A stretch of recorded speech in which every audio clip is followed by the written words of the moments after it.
même si votre séminaire devrait partir du XVIIIe siècle et arriver à XXe, avec moi on fait un petit pas en arrière et donc on parlera un peu du XVIIe siècle aussi parce que pour l'histoire des textes qui seront le sujet de ma communication, c'est important aussi un peu prendre cette partie du XVIIe siècle. Donc, cette communication fait partie de mon projet qui est parti en septembre. C'est le premier mois que je travaille en tant que chercheur postdoc ici à la Sorbonne. Et donc le projet s'appelle Vir Maximus, Tracking the Transfer of Moral Political Ideas through the Reception of Balthasar Gracian's Texts. Il y a deux parties de ce projet. La première, ce sera compilé en catalogue complet des traductions, ce sera mis online. Et après, la seconde année sera dédiée à la création de bases de données sur la traduction du lexique. Et je vais prendre un examen certaines langues, les traductions de Gracian en certaines langues.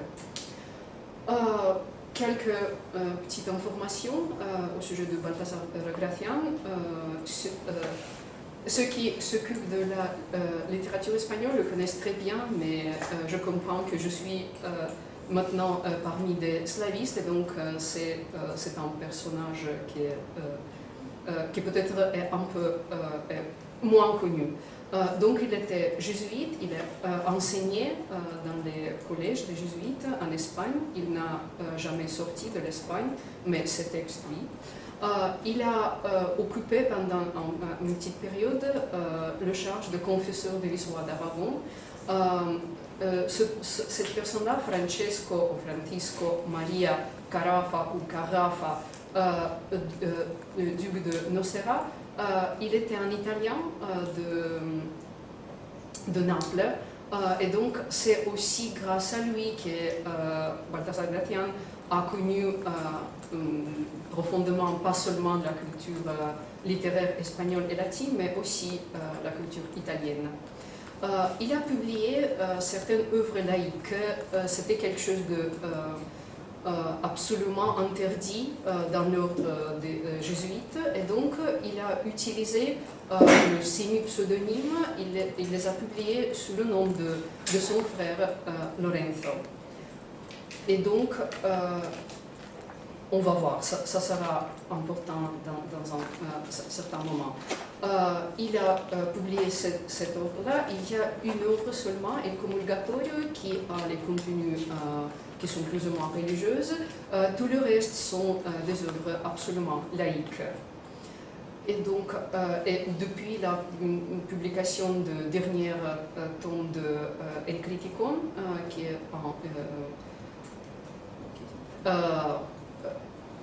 depuis la publication de dernier tome, il a été interdit absolument, pas seulement à publier quelque chose, mais il était inséré dans un monastère très loin dans les montagnes d'Aragon, avec l'interdiction même d'écrire, de posséder le stylo et le papier. Donc, et il est mort un an après. Nous ne connaissons pas les causes de sa mort, mais on suppose que cette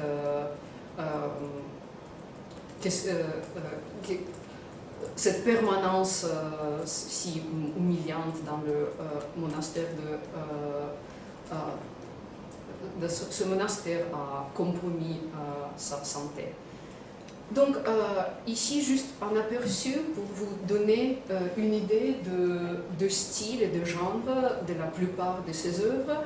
C'est un extrait de Oracolo Manuale Arte de Prudencia.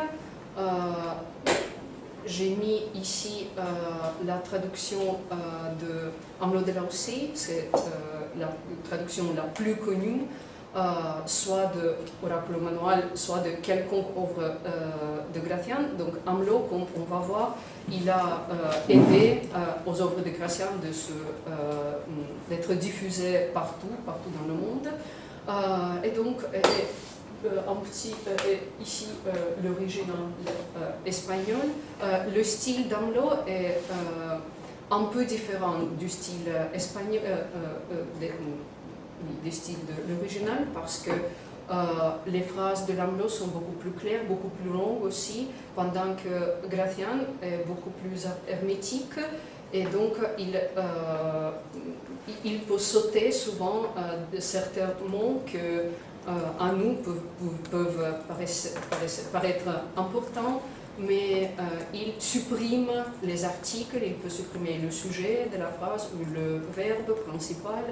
Donc c'est un style qui n'est pas facile à comprendre, à lire, et la traduction française ne rend bien ce style-là, parce que la traduction française, AMLO, le traducteur, il voulait être beaucoup plus compréhensible par rapport à l'original. Donc, pourquoi ça peut être important de parler de Gracián au-delà de la littérature? Ce sont les personnages qui ont dédié beaucoup de pages à lui. Schopenhauer a appris l'espagnol pour pouvoir traduire Oracolo Manual.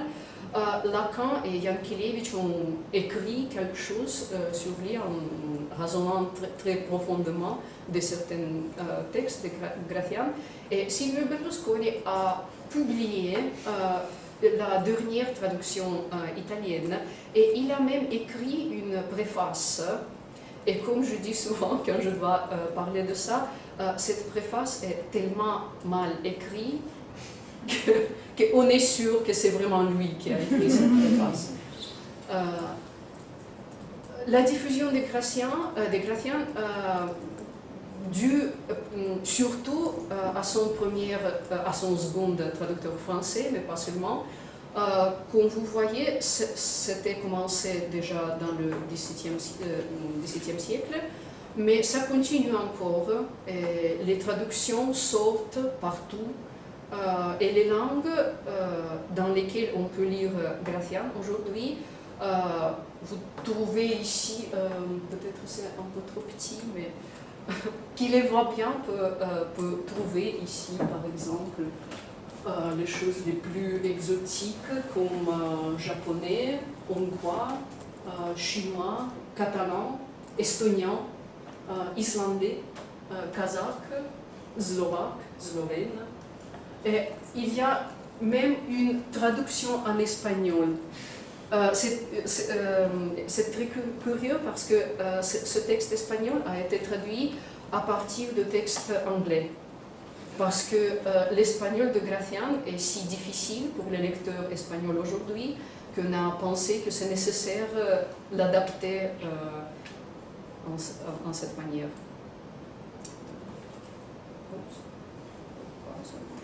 Ok. Ici, juste une voix. Aussi la diffusion vraiment mondiale, comme vous voyez, de l'œuvre de Gracián. Donc ça, ce sont les pays et les villes où sont sorties les traductions de Gracián. Et j'ai même une vidéo, mais peut-être pas aujourd'hui. On va parler surtout de 6 livres. Donc ce seront 3 traductions de LRE, sa première œuvre, et aussi 2 traductions de Oracolo Manual de Violentia. Donc, peut-être que j'ai avec moi un livre que je voudrais vous enseigner. Le format, c'est quelque chose de très important dans le livre de Gracián. Dans la préface à sa première œuvre, LR, il dit «Emprendo a formar con un libro enano, un varón gigante y con breves periodos inmortales hechos». Livre enano qui est sorti en 1637 était si grand, donc comme vous voyez vraiment Livre enano. Ça c'est l'édition facsimile, donc en réalité ici on a quelques pages de préface contemporaine, mais après c'est vraiment la reproduction très précise de ce qu'était ce livre quand c'était sorti.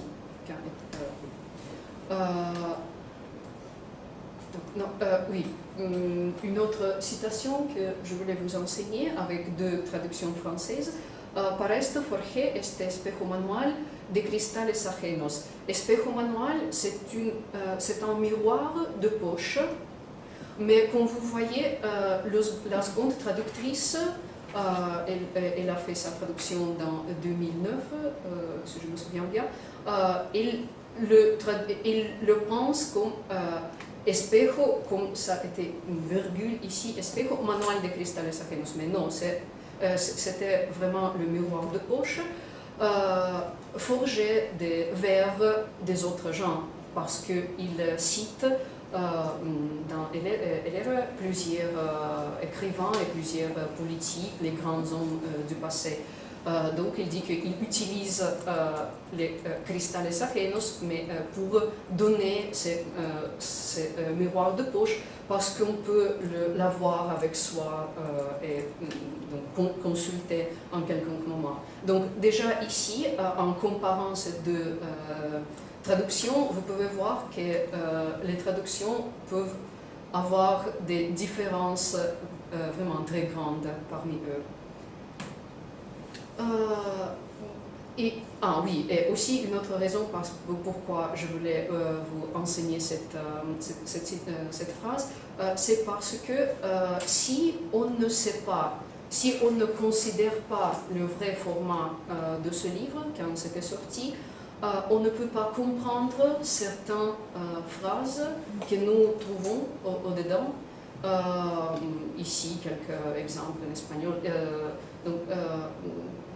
La même chose ça passe avec el héroe, este juguete de grandeza, ou más pequeño que niño, plus petit qu'un enfant.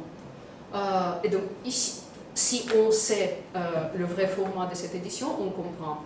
Mais si on ne sait pas, on traduit mal et on lit mal. Et aujourd'hui, c'est difficile de rencontrer une édition qui respecte le format originel. Et la même chose est arrivée à l'autre texte de Gracián, Oráculo Manual. Oráculo Manual s'appelle Oracle de poche, manual.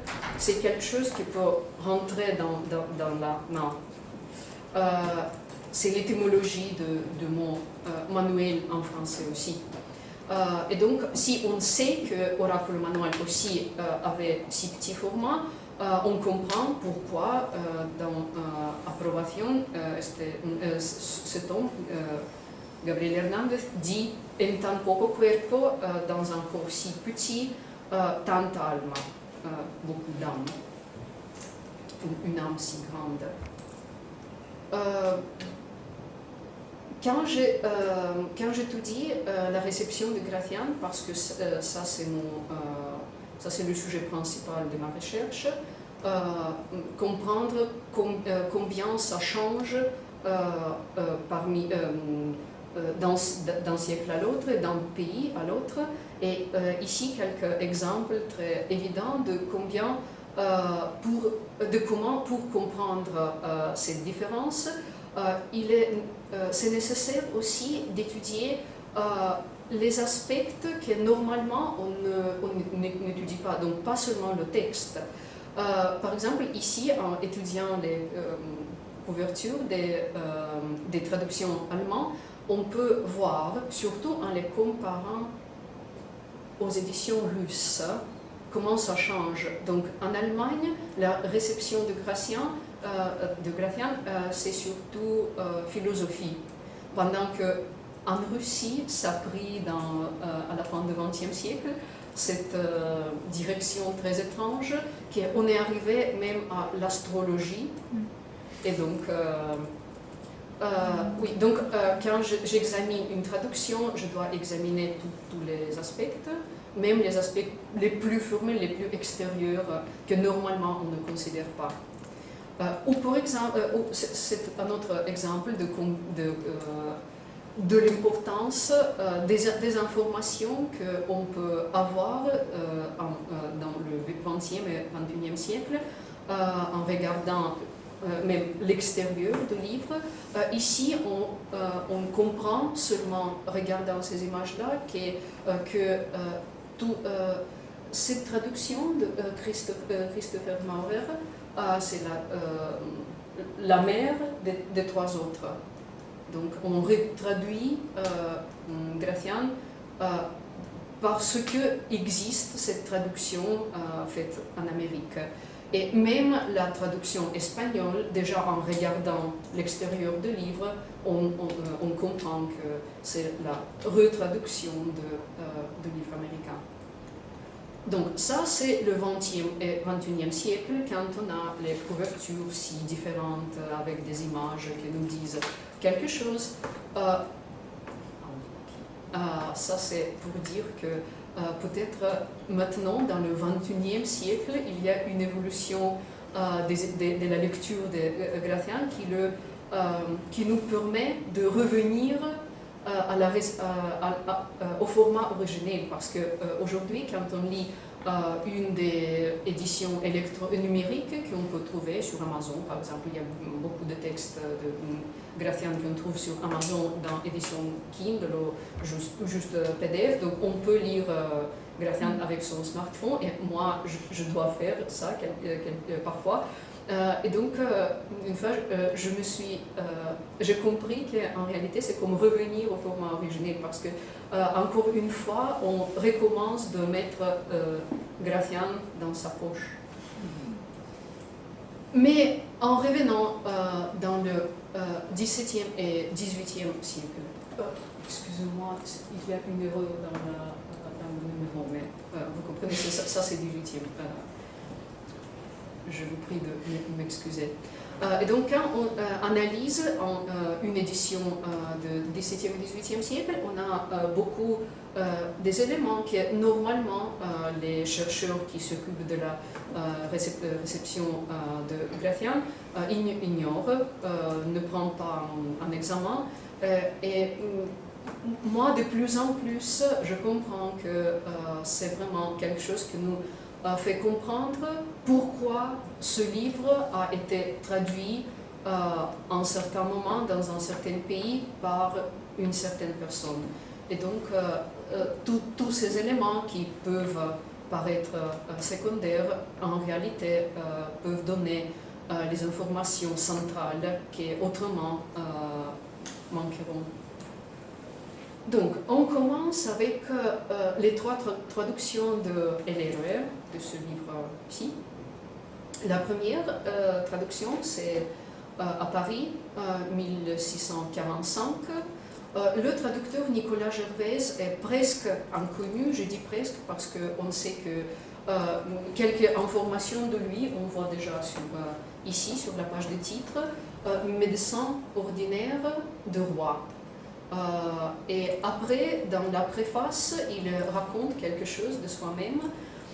Par exemple, non, pas ici. Donc, il raconte qu'il était parti avec l'armée vers Perpignan, vers les montagnes du sud, parce qu'il y aurait en cette période-là une guerre avec l'Espagne pour les territoires. Et donc, il est avec l'armée française et il ne se trouve bien là parce qu'il était habitué à la cour de Paris, donc il se trouvait très mal dans les petits pays du sud de la France, mais il a rencontré un livre, ce livre-ci, et il dit que c'était si difficile pour lui de parler avec les gens qui étaient autour de lui, les paysans, les soldats, qu'il a préféré à ça parler avec les mœurs. Mais le problème, c'est que Gracián n'était pas absolument mort, il était absolument vivant, et il n'avait encore écrit ses œuvres les plus importantes, même pas. Oui, on peut dire, en examinant certains aspects de cette édition, que c'était un peu un geste d'autopromotion politique pour Gervais, parce qu'il a dédié... Oui, à un certain le roi qui était le conseiller du roi. Ce n'est pas quelqu'un de très très connu, mais c'était quelqu'un d'un très haut rang à la cour. Et pourquoi j'ai mis ici cette citation-ci? Parce que il dit qu'il il présente une œuvre espagnole traduite en français dans une époque où encore la mode pour la littérature et la langue espagnole était encore un peu vivante, mais elle vivait son mauvais moment parce que dans la période de la guerre, c'était presque obligatoire d'écrire quelque chose anti-espagnol. Et donc, par exemple, dans ce livre, on trouve des épigrammes écrits à l'auteur de la traduction par des autres auteurs qui parlent très mal de l'Espagne et de la langue espagnole. Ils disent mais c'est bon que vous avez... Peut-être que j'ai mis... Oui, j'ai mis ici une de ces épigrammes. Tu dresses à ton héros d'agréables hôtels, tu lui couvres le front des lauriers immortels, quand tu les fais sortir hors des rives du Tage, c'est un fleuve en Espagne, aussi faut qu'il avoir puisé de nous ce qu'il a de plus doux, et son pays ingrat, n'ayant pas le courage d'admirer son ouvrage, pour le mieux chastier, pour chastier le pays, emprunte hardiment de ton rare savoir et notre vêtement. Ça veut dire, tu peux prendre cet héros espagnol et lui donner les vêtements français, qui sont plus nobles, et comme ça, c'est venger et nous venger contre l'Espagne, qui n'a pas apprécié son héros parce qu'en fait, el héros en Espagne n'était pas si populaire, n'était pas si connu. Mais si même Nicolas Gervais ne pouvait pas découvrir que l'écrivain était encore vivant, donc ça veut dire beaucoup. Mais ça va changer avec la seconde traduction. Là, il va devenir très très connu en Espagne et en Europe. Donc oui, cette traduction-ci, la seconde traduction française qu'on a de l'œuvre de Gratian, c'est la traduction de Oracolo Manuale e Arte de Prudentia. Comme vous voyez, le titre a été changé. Je ne vais pas beaucoup parler de ça parce qu'on a déjà écrit beaucoup sur le changement de titre. Vous savez bien sûr que dans la France de cette période-là, c'était normal de changer très librement les titres et même le texte des livres. Donc les traductions étaient vraiment très libres. Et surtout, la traduction des titres, c'était quelque chose d'absolument légitimé aux yeux des lecteurs. Donc Amelot de Laussay, c'est un personnage intéressant. On ne connaissait pas beaucoup de lui avant ma thèse de doctorat. Maintenant, on sait un peu plus et on va savoir encore plus parce que je continue de travailler sur lui en cherchant aussi de nouveaux documents autour de lui. Par exemple, la chose que je suis très heureuse à raconter, par exemple, je suis réussi à retrouver dans la Bibliothèque nationale de France les annotations autographes d'Amelot que nous ne connaissions pas que ça existe. On savait de 2 livres seulement, et moi je suis réussi avec beaucoup de travail et tenace d'en trouver 3 ou 4 en plus. Donc on continue à analyser sa personnalité pour comprendre, par exemple, s'il était un traducteur engagé ou subversif. Parce qu'il y a deux hypothèses sur lui. Par exemple, Marc Fumaroli le décrit comme un fils de l'église gallicane et un sujet de son roi, pendant que, par exemple, le chercheur américain Jacob Zoll le décrit comme un quasi libertin, quasi révolutionnaire. Donc, je ne sais pas où précisément se colloque la vérité, mais bien sûr, c'est ni la première ni la seconde, c'est quelque chose à moitié, mais je ne sais pas où précisément. Il a été diplomate au début de sa carrière, il a été envoyé en mission en Espagne et à Lisbonne et après à Venise. Quand il est revenu de l'Italie, il a commencé à travailler avec un éditeur parisien très, très important.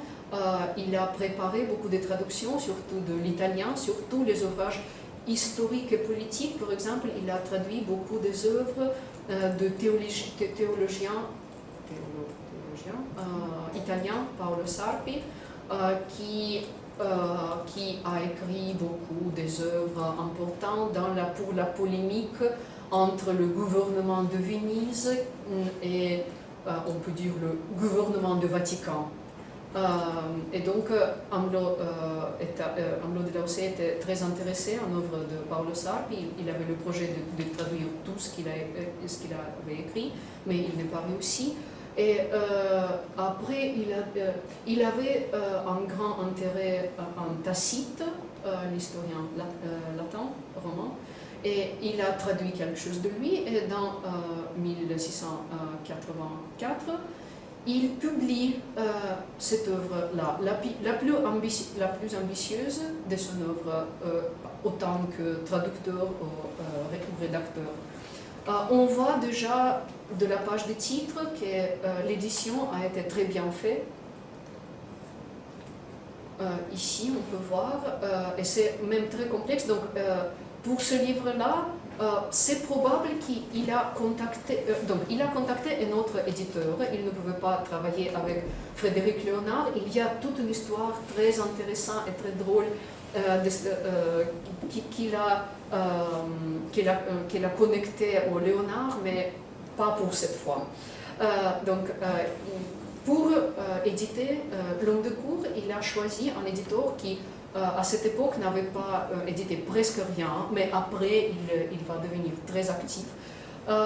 Et on a mis sur la page de titre cet emblème qui, depuis, sert plus ou moins comme la marque de l'éditeur de Jean Boudot.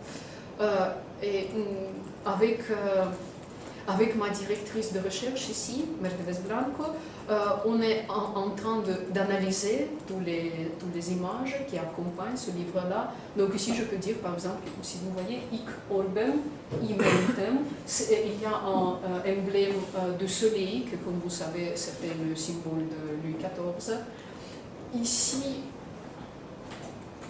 c'est Gratian, ici, LRR. On ne voit pas très bien, mais... donc il y a tout un programme ici, j'espère que va sortir notre article où nous analyserons tous ces détails. Il y a un portrait de Louis XIV et ce portrait aussi peut et doit être analysé. Avant nous, personne n'a dédié beaucoup d'attention à cette image. Donc, comme vous voyez, cette image est très très complexe. Il contient plusieurs emblèmes en soi. Et en plus, il y a un bandeau à l'ouverture de la dédicace à Louis XIV. Encore une fois, très très complexe. Ici, on voit des qualités de Louis XIV en français. Ici en espagnol, donc il y a ici un programme très complexe, idéologique et iconographique. Et à la fin, l'image la plus simple, c'est le bandeau qui ouvre le texte même de la traduction, Realza los mismos realces, où on voit le soleil qui allume la couronne, et la couronne c'est un autre symbole de Louis XIV. Et on voit, la lumière de soleil, grâce à couronne, fait briller encore plus la couronne. Donc, même ici, c'est la plus simple des images, mais ça reste toujours vraiment très complexe. Donc, vu que toutes ces... en regardant et en analysant toutes ces images et en analysant les images qui accompagnaient la propagande royale de cette période et en tenant compte du nom de graveur qui a gravé toute cette image, il s'appelait Pierre Lepôtre, on a vu que en fait ces images s'inscrivent très bien dans la propagande officielle de Louis XIV. Et donc c'est très difficile d'imaginer que Amelot de Laussay pouvait faire cette entreprise tout seul, sans une sanction, sans un permis très spécial de la cour. Donc très probablement ce livre-là présente le moment le plus haut de sa carrière. Je ne sais pas encore pourquoi il n'a pas pu venir à la cour en tant que courtisan. Et on sait qu'il a dû travailler pendant toute sa vie. Et dans les années 90, il doit se rendre à la grâce d'un protecteur qui était un tel Balthazar Henri de Fourcy, et qu'il a vécu chez lui en extrême pauvreté. Et Voltaire parle de lui une fois, il dit qu'il a un de ces écrivains, de ces hommes de lettres, qui ont dû survivre grâce à sa plume.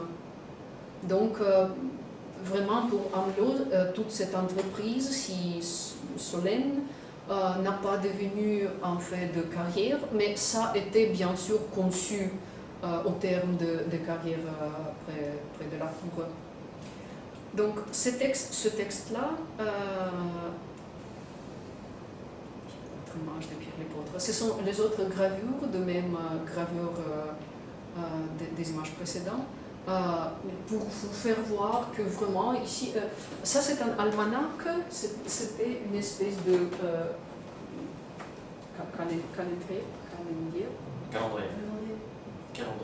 calendrier avec les mois, les jours, les fêtes principales, qui était aussi un geste de propagande, parce qu'ici on voit Louis XIV, les autres monarques, et plusieurs figures allégoriques. Par exemple, ici, on a Hercule. Hercule a été très souvent associé à l'image de Louis XIV dans la propagande royale. Ici, Hercule.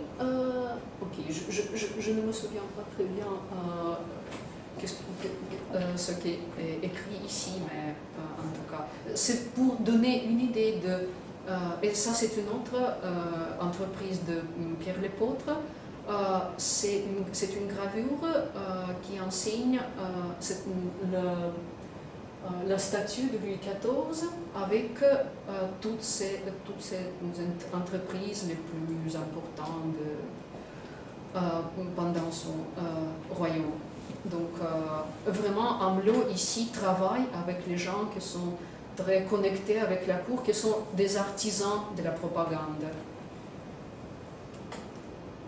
Et c'est intéressant que grâce à Courbéville, on va parler de lui après, on a une petite information sur la réception près la cour de ce livre. Donc il dit que l'homme de cour fut honoré de la protection de Louis le Grand. Donc vraiment, on peut dire que en ce point-là, Amelot, c'était... donc, il était vraiment très proche au pouvoir, le plus haut pouvoir. Le livre d'Amelot, la traduction d'Amelot, a connu un succès énorme. Elle a été publiée, republiée dans plusieurs pays plus ou moins jusqu'à moitié du XVIIIe siècle. On a lu ce livre en français pas seulement en France, mais aussi en Allemagne, par exemple. Et c'est en Allemagne, où le traducteur russe, on parlera avant, entre en contact avec ce livre-là. Mais avant d'arriver en Russie, on va dire quelque chose de Joseph de Courbeville. Il est encore moins connu d'Amelot, et donc sur Amelot, je travaille, ça fait 3 ans plus ou moins que je cherche toujours des informations sur Amelot, je cherche de comprendre à partir de très petites traces des informations qu'on peut retrouver, comprendre des choses un peu plus comme son profil idéologique par exemple. Avec Joseph de Courbeville, je n'ai pas encore fait ce travail, mais je suis en train de commencer de le faire. Donc maintenant, je sais très peu de lui, on savait de lui qu'il était jésuite, comme Gracian, différemment d'Amelot, même si on peut penser, il y a certains indices qui nous disent que peut-être Amelot a étudié dans un collège jésuitique, mais ce n'est pas sûr. Donc, Joseph de Courbeville, dans le XVIIIe siècle, il a cette entreprise de traduire presque toutes les œuvres de Gracian. Il traduit l'héroe, mais déjà avant, il a fait une autre traduction de Gracian. Il a traduit El Discreto en lui donnant le titre de L'homme universel, dédié au cardinal Dubois, mais je dis ça parce que ce sera une histoire un peu... ça, c'est plus ou moins ce qui a passé à Sergei Volchkov 7 ans après. Donc, il a choisi un patron, cardinal Dubois, et il publie son livre, mais son patron meurt peu après. Et donc, il n'a pas pu faire la carrière à la cour, il n'est pas connu absolument, et il n'a pas dédié les autres œuvres à personne, donc probablement il s'est renseigné, il a compris qu'il doit rester dans le collège jésuitique et travailler là. Donc, El Discreto, en cette année-là. Après, on a Maxime de Balthazar Gracian, c'est El Oraculo. Et après, on a aussi le politique. Donc, il fait la traduction de 4 œuvres de Gracian. Donc, vraiment un projet très sérieux. Et donc, en analysant les préfaces et les dédicaces, qu'est-ce qu'on peut voir? Est-ce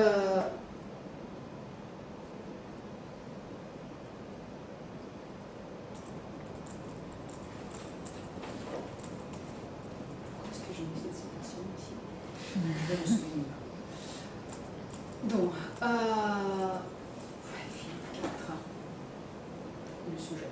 Oui, Philippe IV, le souverain espagnol, a conçu une si haute idée de ce même ouvrage après l'avoir lu plusieurs fois avec attention. Je ne peux pas confirmer que c'est vrai, je ne sais pas d'où il prend cette information, qu'il a parlé souvent à ses courtisans en ces termes. Ce petit volume est très agréable et je vous assure qu'il contient de grandes choses. Donc, encore une fois, le petit volume qui, dans l'édition de Courbeville, n'était pas si évident parce que c'était un peu plus grand comme format, pas très grand parce que L'homme de cour était sorti en 2 formats dans la même année. 1684. Au début, c'est plus ou moins comme ça. Et après, l'édition de la même année, mais un peu plus tard, devient beaucoup plus petit. Et donc, la traduction de Courbeville, elle est pas très grande, mais toujours pas si petit comme ça. on ne donne pas aucune, comment dire, aucune explication pourquoi il traduit ça, pourquoi il traduit le héros. Et la seule justification, c'est, on la trouve ici dans cette citation, donc la légitimation d'existence de cette traduction, la seule qu'on trouve dans tous les livres, c'est que même le souverain espagnol lisait cette œuvre. Avec Courbevielle, on peut voir qu'on commence avec, il commence à publier ces traductions de Gratian toujours comme geste politique. Donc c'était la première œuvre, l'homme universel, dédiée à un personnage très, très important de cette époque. Après, on a le héros, toujours avec, dédié au monsieur le duc de Bourbon, donc toujours très bien, les personnages très bien placés. Mais après, non, les deux autres traductions n'ont pas aucune valence politique, mais on est toujours de plus en plus au-dedans de la littérature et aussi des polémiques, parce que dans les Maximes, on a une préface très longue où Courbevielle polémise avec les critiques de ses premières traductions en défendant soi-même, en défendant Gratian.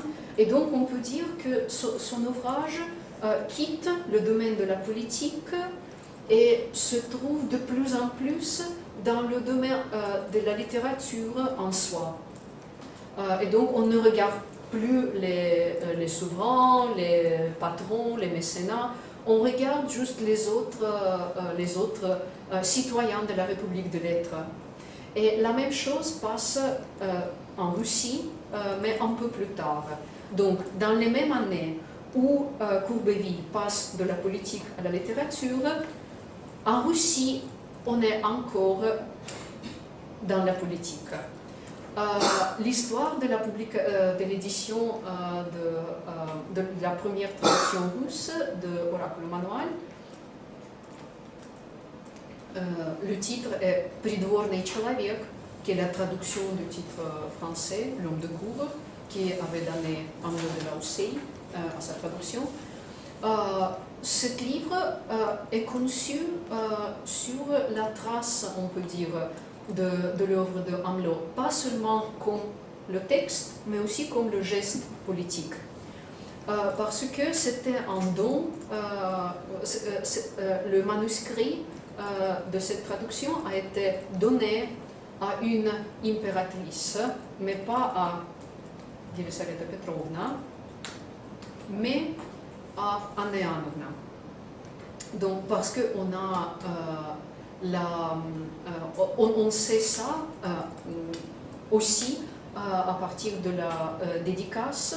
La dédicace est à Елизавета Petrovna, mais il dit ici que en origine, on ne lit pas très bien, mais il dit donc с каким глубочайшим респектом сей убогой труд, cette traduction, великой государыне императрице Анне Иоанновне в прошлом 1735 году поднесен, в прошлом pas dans le sens de l'année passée, mais dans le sens de en passé, il y a quelques années, с тем же самым и еще более преискреннейшим благоговением приемлю дерзновение к вашего императорского величества стопам, не сположить, а он им и самого себя повергая, прошу сие приношение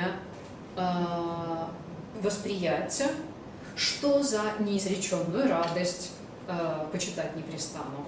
Donc c'est une dédicace à Елизавета Petrovna où il dit qu'en origine ce livre a été donné à Anna Ivanovna. Après, ce livre a été passé par les mains de favoris de Anna Ivanovna Biron, qui est beaucoup d'historiens peuvent dire que c'était plus lui qui a gouverné la Russie, mais l'histoire est très complexe, comme vous savez. Mais c'est très important que Volchkov a le contact direct avec Biron et avec un autre personnage très important de l'époque, Feofan Prokopovitch. Et donc, ces deux hommes très en pouvoir, avec un très grand pouvoir, veulent veulent éditer, publier, ou mieux aider Volchkov dans l'édition.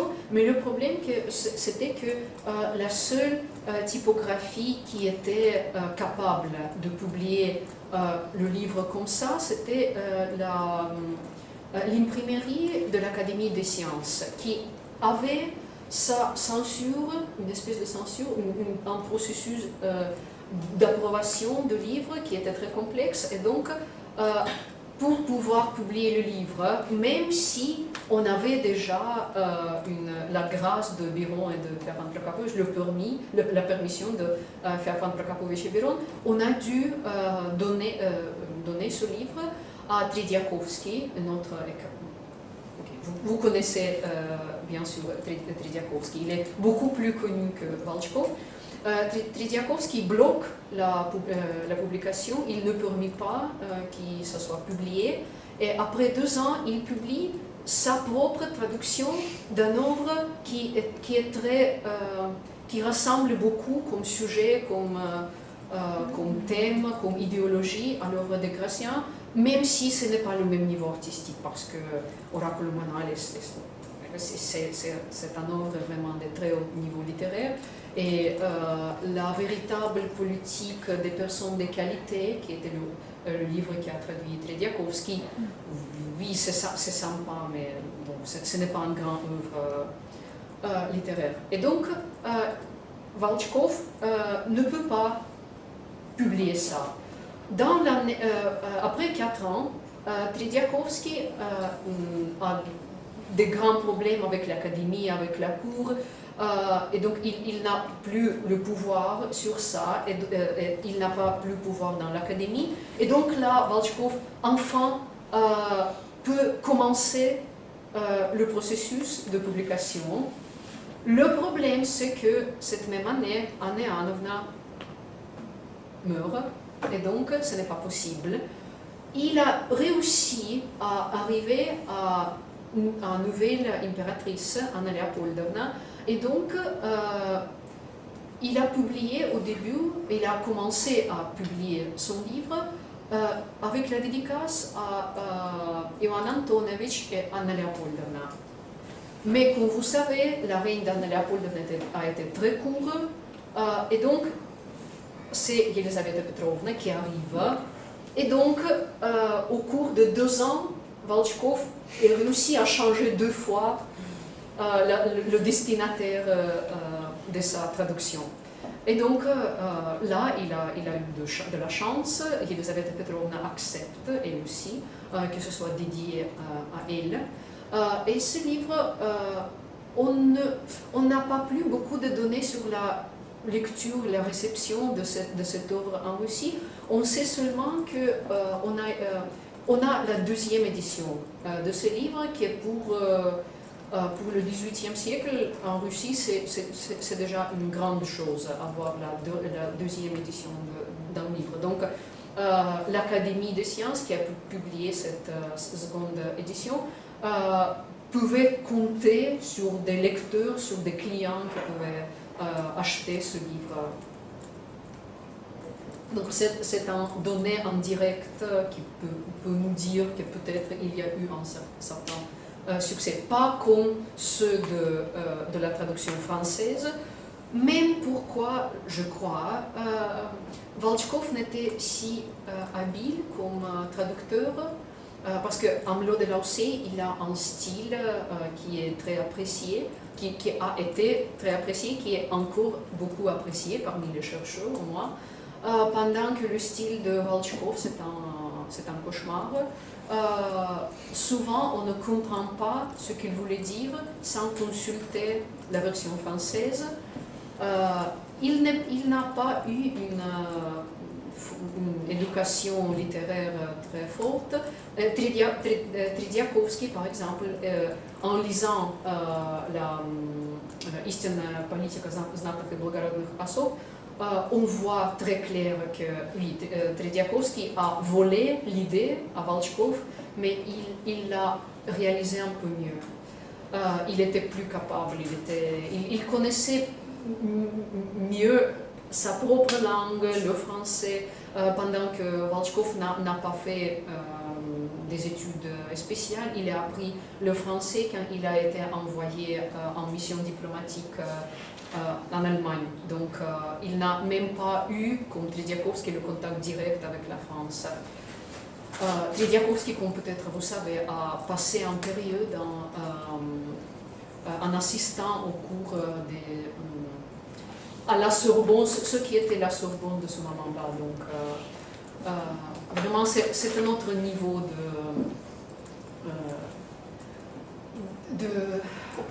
de compétences linguistiques. Oui, merci. Donc, c'est ici la traduction de Volchkov. Et après, le dernier livre, c'est la traduction de Lehrer, encore une fois, faite à la fin du XVIIIe siècle. On suppose que le traducteur, c'est Yakov Trusov. On sait très peu de choses de Sergei Volchkov, on sait quelque chose, et encore une fois, après ma thèse de doctorat, on sait quelque chose en plus sur lui. Mais sur Yakov Trusov, vraiment, le vide presque total. On sait seulement qu'il a dû étudier près l'Académie des sciences et il a traduit quelque chose. Par exemple, il est resté dans l'histoire de la littérature langue russe comme le premier traducteur de Robinson Crusoe.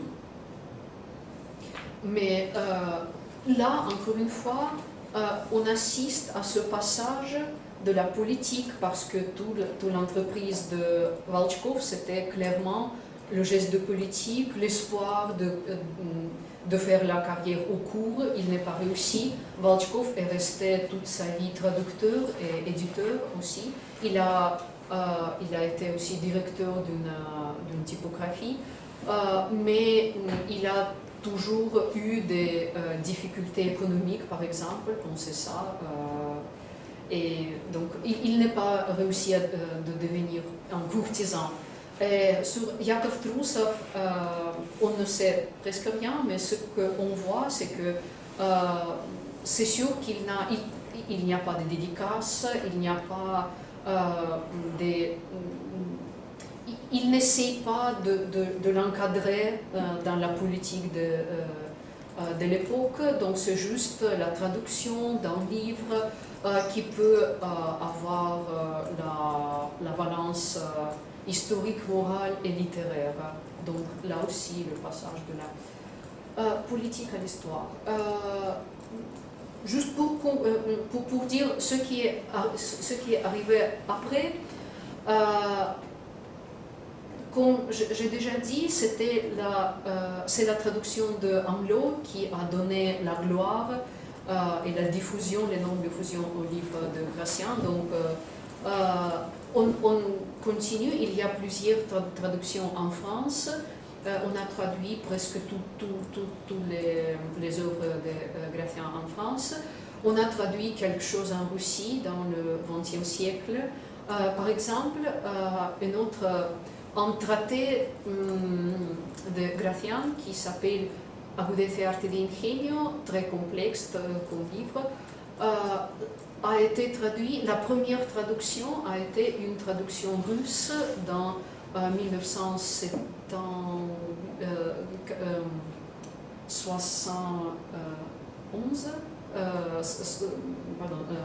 78.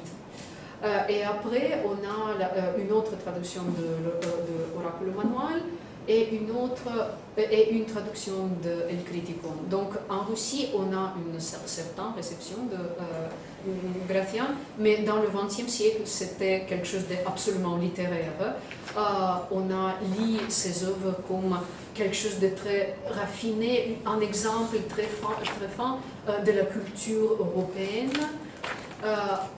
Pendant que, par exemple, aux États-Unis, on a une autre direction de la réception de Gracian, parce que on a certaines traductions et certaines éditions de Gracian sont utilisées ont été conçues et sont utilisées comme les manuels pour les managers.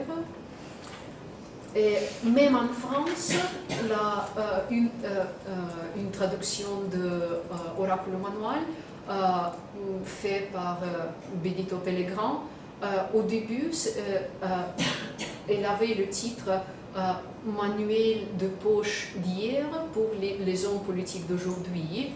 Mais donc, encore une fois, on est revenu à la valence politique, mais la seconde édition, dans la seconde édition, Pellegrin a changé le titre, et donc la seconde édition s'appelle comme titre Art et figure des succès.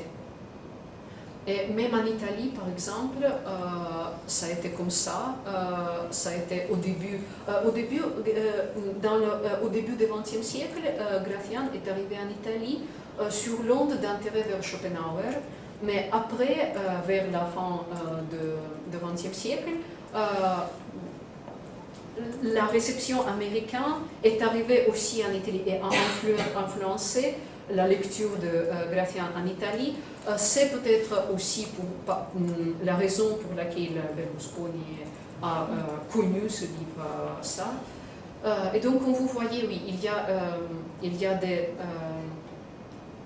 comment on peut dire, chaque pays a la réception de Gracian dans chaque pays a son profil personnel, et ça peut changer aussi parmi les siècles. Donc j'espère qu'à la fin de mon projet, je serai capable de tracer plus ou moins le cadre général dans tous les pays, au moins en généralisant quelles étaient les directions de la réception. Mais pour le moment, mon but, pour le moment, c'est juste le catalogue complet de tous les œuvres, comme les livres que vous avez vus aujourd'hui. Merci beaucoup.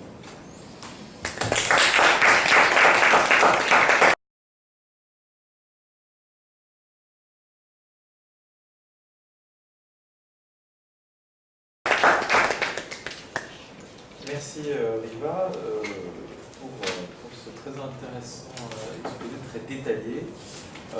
Peut-être ce qui nous manque un peu, comme on n'est pas spécialiste, c'est que tu nous racontes un petit peu de quoi parlent ces deux ouvrages. Peut-être en quelques mots, donc le contenu pour qu'on puisse peut-être lancer ensuite le débat, pour qu'on sache exactement, peut-être une vague idée de donc Héroe et Притворный человек. Donc, on peut revenir ici, parce que c'est un très bon exemple de ce qu'on trouve dans Oraculo Manual. Oraculo Manual est divisé en 300 segments. Et dans la traduction française, ils ont des numéros, mais pas dans l'original. Chaque segment commence avec quelque chose qui peut être conçu comme titre, mais pas vraiment toujours. Et ce sont, comme vous voyez, des conseils. Dans la traduction française, comme on a le titre de l'homme de cour, on peut penser que ce sont les conseils pour les courtisans. Mais dans la version originale espagnole, ce n'était pas vraiment comme ça. Gracian était professeur dans les collèges jésuitiques, donc il enseignait aux jeunes. Et ici, il donne des conseils pour un jeune homme quelconque,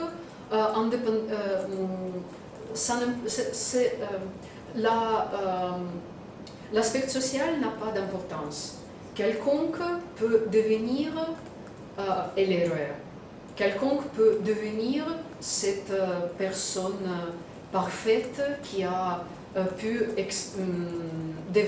développer toutes ses qualités intellectuelles, morales et psychologiques.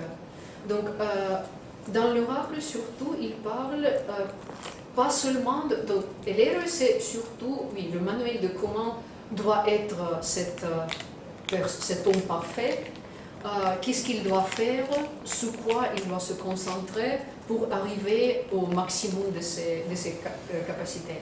Pendant que dans l'oracle, il y a aussi un élément de l'analyse de ce qui passe autour de vous.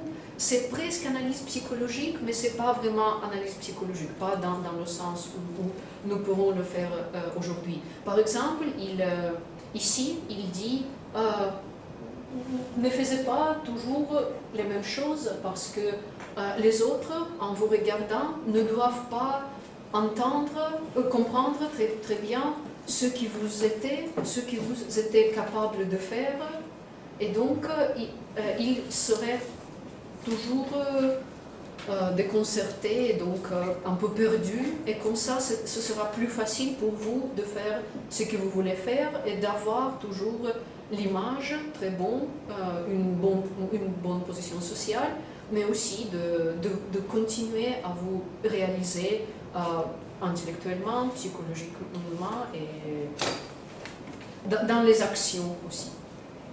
C'est juste pour donner une très petite idée. D'accord. Alors, j'ai peut-être une première question. Comment on peut situer ces œuvres, et notamment le oracle manual, par rapport à, par exemple, Юности честное зеркало. Est-ce que c'est des ouvrages qui remplissent des fonctions similaires ou différentes? Est-ce que ce sont des ouvrages qui sont en concurrence, sachant que donc, la traduction de честное зеркало, qui est зеркало comme miroir. Comme le miroir, toujours. Donc c'est la même tradition, c'est le même. Parce que Юности честное зеркало, c'est traduit d'un ouvrage allemand, je crois, non? Il me semble. Hein. Donc, mais ça s'inscrit dans il y a plusieurs. Donc c'est une compilation. Je ne me souviens pas si c'est compilation, traduction ou c'est une traduction d'une compilation déjà prête, mais on peut trouver cette information, c'est très facile.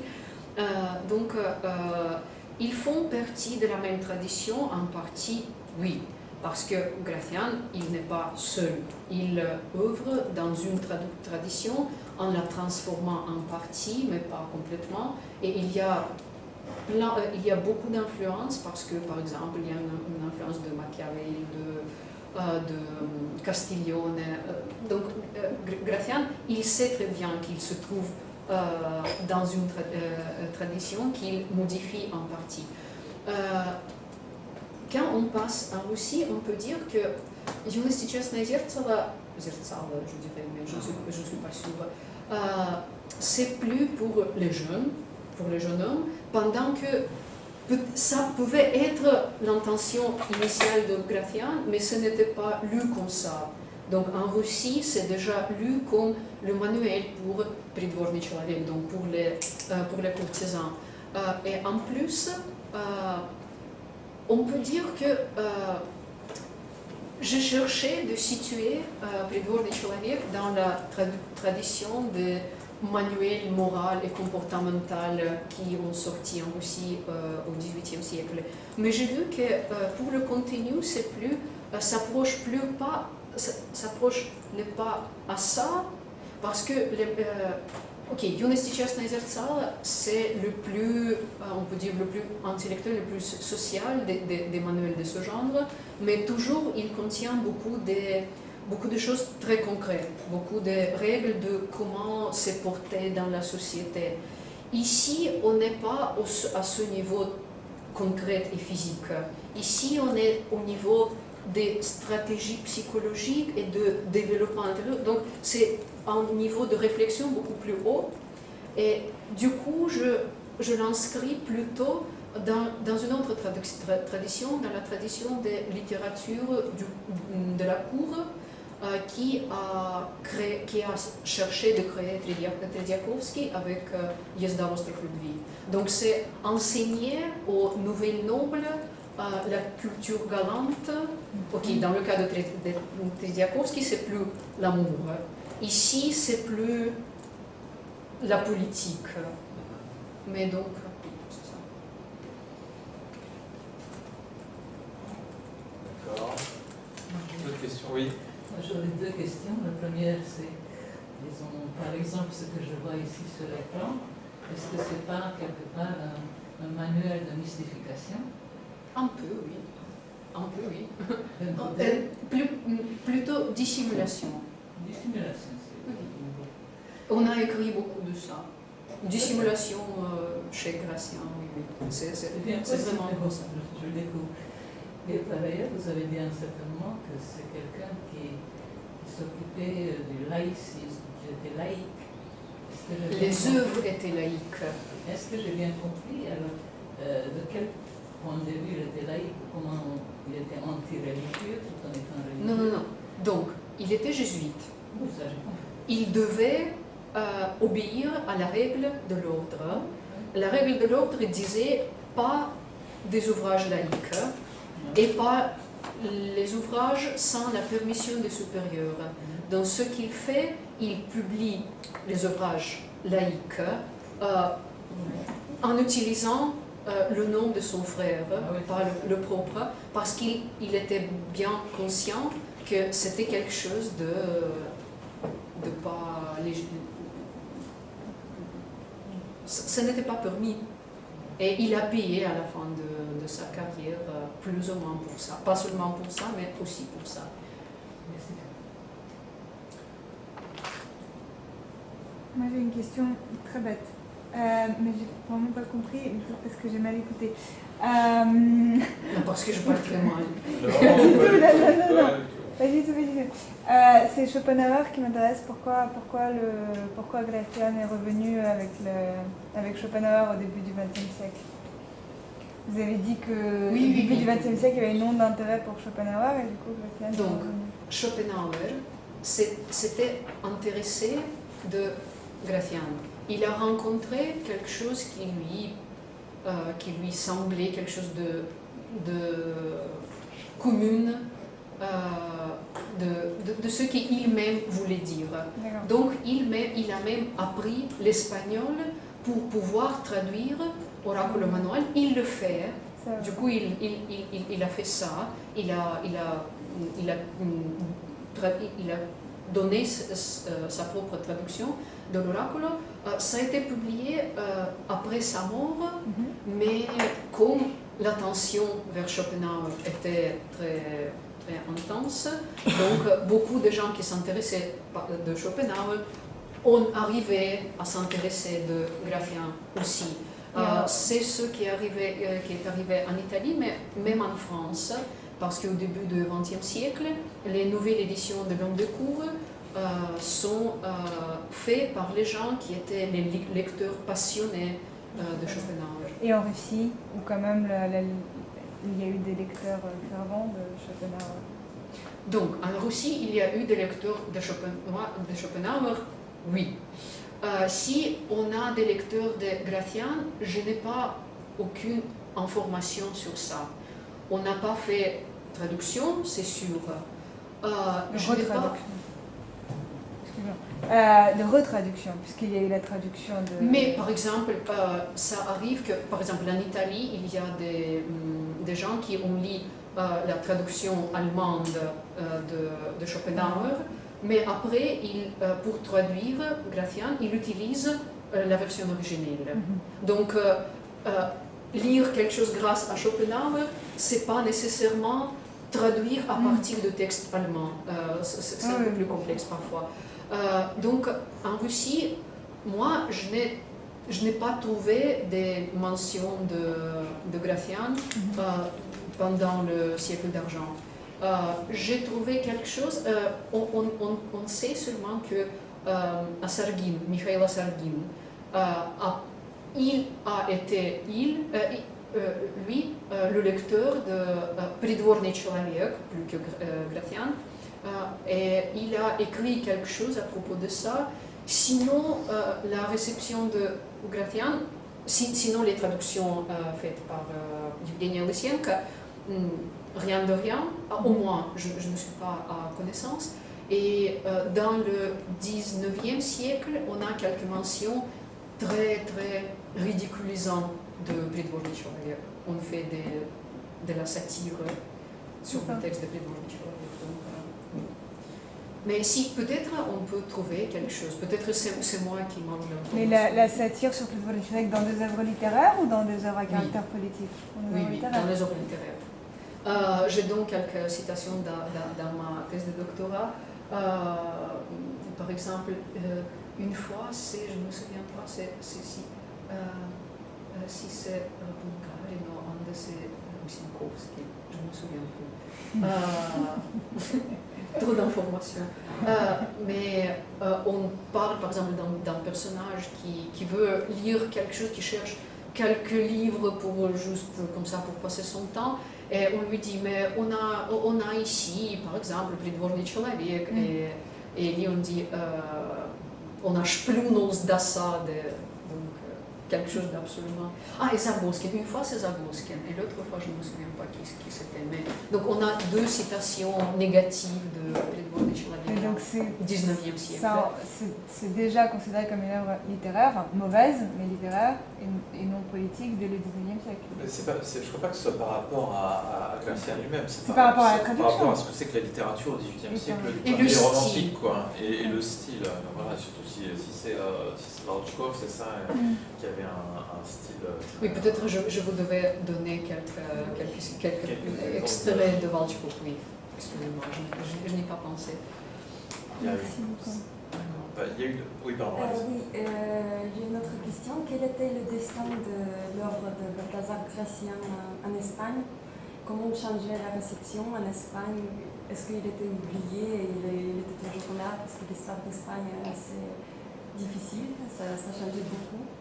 Oui, donc l'histoire de la réception de Gracian en Espagne a beaucoup de points en commun avec l'histoire de Góngora et Quevedo.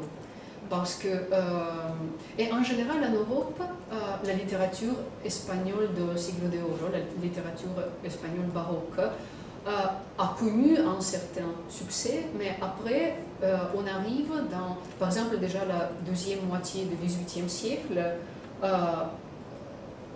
le baroque espagnol est rejeté partout, plus ou moins en France, en Espagne, et on revient sur cette littérature plus ou moins avec le modernisme, donc plus ou moins à la fin du 19e siècle et début du 20e siècle. On recommence à lire, à publier, et donc là, oui, on revient sur Gracian. Maintenant, Gracian il fait partie des programmes scolaires. Donc en Espagne, maintenant, on connaît très bien ce qu'il était. Donc oui, maintenant, on peut dire que là aussi, en Espagne aussi, Schopenhauer a joué peut-être un rôle, lui aussi. Merci. Tu parlais de la réception assez particulière de la musique contemporaine, avec une mise en scène du texte à travers les stratégies d'édition comme quelque chose d'ésotérique à cause du mot, à cause de l'oracle, c'est ça tout simplement. Oui. Mais c'est-à-dire que. Mais aussi pour le fait qu'il donne des conseils. Donc par exemple, cette édition-là, Космический гороскоп, Учитесь управлять судьбой, ils ont un peu développé cette connexion. Donc ils ont dit que normalement, l'homme aujourd'hui, et c'était la fin de l'époque soviétique, donc vraiment l'époque où on ne comprenait pas quoi faire, où aller, quoi devenir. Donc on disait, aujourd'hui l'homme est perdu, mais il peut construire sa vie, sa propre vie. Et il y a deux moyens qui peuvent vous aider, ceux que disent les étoiles et ceux que dit Baltasar Gracián, qui dans cette édition, il dit qu'il est un philosophe médiéval. Quelque chose d'ésotérique, ou une sagesse ésotérique, c'est ça. Et pour les deux, pour revenir au XVIIIe siècle en Russie, donc tu disais qu'on sait assez peu de choses sur la réception des 12 ouvrages, sur le lectorat, sur qui étaient les lecteurs de ces deux ouvrages. À propos de Dvorny Человек, si j'ai bien compris,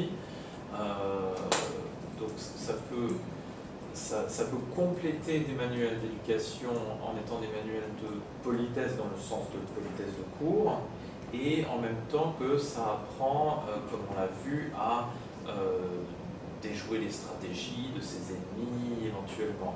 Est-ce que c'est quelque chose qui pouvait être considéré comme intéressant, par exemple, pour l'apprentissage de diplomate, par exemple, ou pas? On a des informations là-dessus? Je n'ai pas vraiment presque aucune trace de la réception. Donc, en théorie, absolument oui, mais dans la réalité, on ne sait pas. Je dois juste dire qu'il y a un chercheur, Joachim Klein, et il a une autre théorie. Il est absolument sûr que tout le monde le lisait, et en plus, beaucoup plus que ça, que la culture de la flatterie sous, par exemple, Catherine, a dû à Prидvorny Человек, et tous les nobles et tout le monde a lu ce livre, et on a commencé à appliquer les recettes en commençant à aduler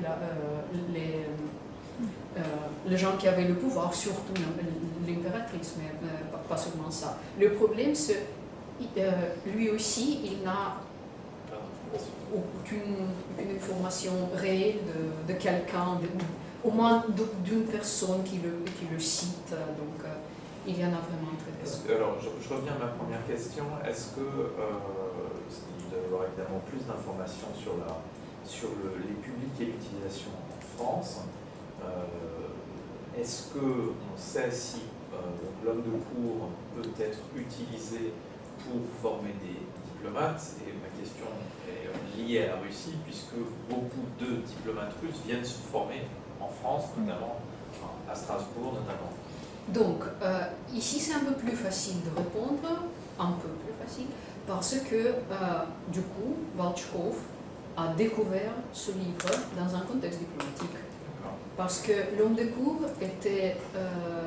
a trouvé ses lecteurs, par exemple, dans la cour de futur empereur Friedrich. Donc, on sait que Volchkov a connu ce livre en Allemagne, à Berlin plus précisément, et il l'a pris tout de suite comme quelque chose qu'il peut utiliser toujours pour ses stratégies de carrière diplomatique et politique. Donc, c'est grâce à Volchkov, on peut comprendre quelle était la réception de la traduction d'Ablo vraiment pouvait être conçue dans le contexte diplomatique. On sait, par exemple, on peut savoir quel type d'ouvrage, quel type de cours était donné à l'école diplomatique de l'Université de Strasbourg aux enfants de la Znать russe, par exemple, dans les années 1770-1780. Ce que leur enseignait Schopflin, ce que leur enseignait Koch, par exemple. Donc là, on peut regarder, et on peut regarder dans ce que rapportent les précepteurs qui accompagnent ces jeunes aristocrates russes donc à l'université, notamment à Strasbourg. On peut voir ce qu'ils leur font répéter, ce qu'ils leur font lire, etc. Je peux regarder ça. Il y a beaucoup de ces étudiants qui sont ensuite devenus des diplomates. Ah. Donc ça, c'est ma première question. L'autre question, c'est... si Donc j'ai- c'est pas la question, c'est cette information Non, pour mais laquelle je te remercie une beaucoup, c'est très piste, intéressant. peut-être. Oui, c'est une piste que moi aussi, je dois y penser, et chercher par exemple à Paris. Oui, merci beaucoup, je n'ai jamais pensé à ça. Et la deuxième question, c'est donc l'autre livre, le héros. Hein. C'est marrant que ce soit d'abord c'est traduit héros et pas héros. Héros. Donc pour faire comme si c'était traduit de. Non, je sais pas. Non, tout simplement. C'est normal. C'est normal. De quand date le Géroi Russe? Le mot héros, il y a quand même héros au XVIIIe siècle. Oui, c'est pour ça. Je crois qu'il y avait le concurrence des deux. Ouais, d'accord. Donc, Oui. héros c'était un peu plus ancien parce que c'est quelque comme la prononce de ce nom à la manière byzantine. Et, donc, et après, Géroi, c'est plus la calque orthographique du français. Donc, dans le XVIIIe siècle, on a la concurrence. Je ne sais pas si Yakov Troussov était un peu archaïsant. Je ne peux pas dire ça parce que le style de sa traduction est assez neutre. C'était juste curieux pour moi que je trouvais curieux qu'on disait là-bas перевод на российский язык, pas русский язык, sinon российский язык. Mais c'est Et bon. c'est à partir de quel moment ça devient русский язык?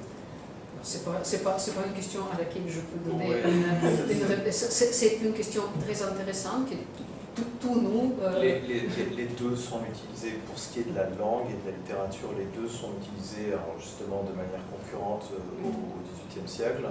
On voit que par exemple Шишков осуждение о старом и новом слоге российского языка. Et ensuite, il crée Беседа et Беседа любителей русского слова. Donc, On n'a pas de différence. il n'y a pas vraiment de différence. Il y a une différence pour ce que ça signifie évidemment ensuite politiquement, mais pas pour ce que ça signifie du point de vue linguistique, d'autant que c'est lié au fait que tout le discours sur la littérature russe est aussi un discours sur l'Empire russe qui est en train de se développer, qui est raciste quand même. Donc mon autre question c'était à propos du héros. Donc le héros c'est un manuel, enfin pas un manuel, mais c'est une description de ce qu'est un homme idéal et un souverain idéal. Non, parce que Pas nécessairement un souverain. mais les gravures avec Louis XIV c'était pour le héros ou pour le oraculo? Pour l'oracle, d'accord. Ok. Mais donc un homme idéal, c'est ça. Et Oui, parce que peut-être je dois expliquer un peu plus cette chose de souverain, mais continue. Parce que ma question c'est celle-là tout simplement. Il y a on se met à écrire au XVIIIe siècle des biographies d'hommes exemplaires. L'exemple le plus connu c'est la vie de Pagne par Van Wies. Et donc on peut voir un petit peu ce que c'est que la construction livresque de l'image d'un homme et de cour et public exemplaire. Et donc je me demandais si ça pouvait être... il pouvait y avoir une influence, si j'ai bien compris ce que c'était que Héros, sur la construction de ces biographies exemplaires. Donc la biographie politique existe aussi au-delà de Gratian. C'est un genre qui existait, il y a beaucoup d'exemples très connus en Europe, en France, en Espagne, en Italie. Donc Gratian, du coup, il joue un peu avec cette tradition quand il écrit le politique et le politico. C'est un peu la biographie, un peu panégyrique, donc il joue un peu avec ça. Quand il décrit l'homme idéal, il ne pense nécessairement au souverain, mais aussi au souverain. Et par exemple, presque dans toutes ses œuvres, on a des citations, des bons mots particulièrement réussis de certains souverains qui souvent sont pas seulement comme une bonne expression de quelque chose, mais c'est souvent aussi une action, donc avec une phrase très bien conçu, très réussi, on peut changer quelque chose, on peut changer sa propre position, on peut changer des relations de pouvoir autour de toi. Et donc, il cite beaucoup les souverains. Il parle beaucoup dans Il Politico de Philippe IV, donc c'est un exemple, une possible application de l'eau médiale, mais seulement c'est une des possibilités, c'est pas nécessairement ça. Amelot de Lausset, dans sa préface, très longue, très belle aussi, très bien conçue, il explique à Louis XIV pourquoi il choisit cette œuvre, pourquoi il choisit de donner cette œuvre à lui. Et il dit qu'il voit Louis XIV comme une réalisation de toute cette capacité décrite par Gratian. Et les images transmettent bien cette idée, cette idée qu'il est...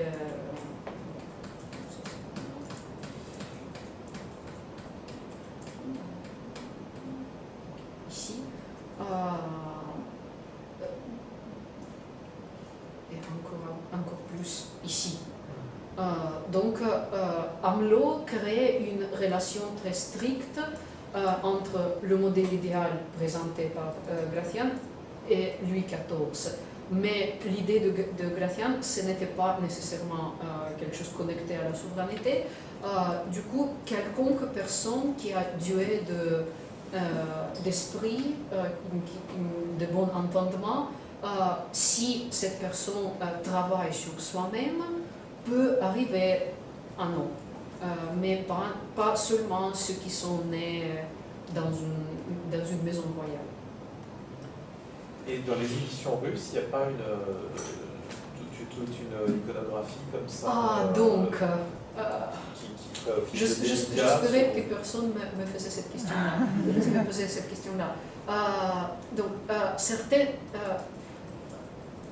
Je suis ignorante sur cet aspect-là. Donc, j'ai un collègue à moi qui dit qu'il y avait une gravure qui accompagnait ça. Je ne suis pas réussi dans ces 4 ans de retrouver la source de cette information. Donc moi, je n'ai pas d'information, mais c'est peut-être mon problème à moi. Et en tout cas, on n'a pas ça, on n'a pas plus ça. Si ça existait, je vais lui demander ce soir.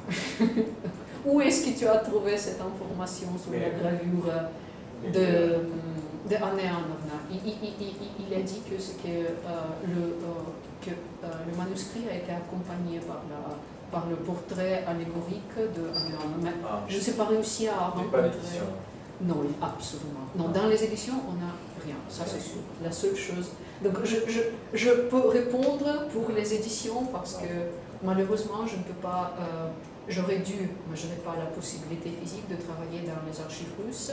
En réalité, une recherche comme ça ne peut pas être faite sans avoir dans les archives russes. Donc ce que je me dis, c'est que j'offre à mon collègue toutes les informations que je peux ressembler en travaillant en Europe, et après ils peuvent continuer parce que, comme ça, par exemple, la possibilité que j'ai de travailler avec toutes les éditions de L'Homme de Cour, c'est incroyable. Très peu de chercheurs russes ont cette possibilité, et même les éditions espagnoles, toute la recherche sur Gratian, donc j'ai un accès direct à ça, mais pas aux archives russes. Donc oui, ça, c'est la partie la plus faible de ma recherche. Je suis désolée.